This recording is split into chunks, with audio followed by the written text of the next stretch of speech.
हाँ देखिएगा, फिर से आज आपको कल पिछले बार मैं 2 वीडियो डाल दिया था निबंध पर।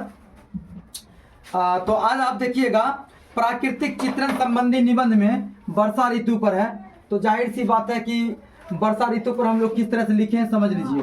बसंत यदि ऋतु राज है तो वर्षा ऋतुओं की रानी है वर्षा रानी। जब सज धज कर आती है तब सारी सृष्टि, सृष्टि मतलब पृथ्वी पर जितना चीज है सब सृष्टि के अंदर, सारी सृष्टि क्या हो जाती है, क्या लिखा हुआ, बिहंस उठती है, खिल उठती है, चमक उठती है। आपको मालूम होगा अगर वर्षा नहीं होगा तो बहुत सारी खेती बाड़ी का पैदावार नहीं हो सकता है। उसी चीज की व्याख्या किया गया है, समझिए बात को। तब सारी जहां तो देखिए क्या कहता है, वैसे तो इस ऋतु की अवधि आषाढ़ से कार्तिक तक है, किंतु सावन और भादो मास की इसकी मनोवांछित लीला अवधि है।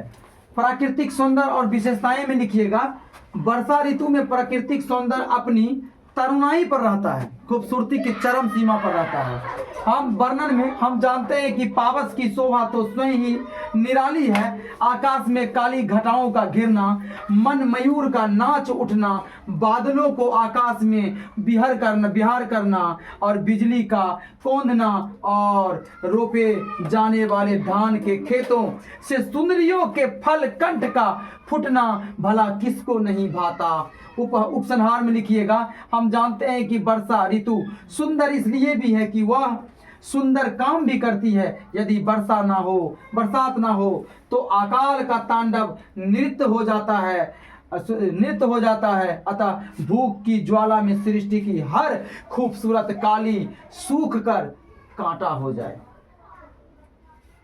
तो जिस तरह से हम लोग को खाना पीना खाने की आदत है, तो पानी भी तो किसी पेड़ पौधे को जीवन का आहार है।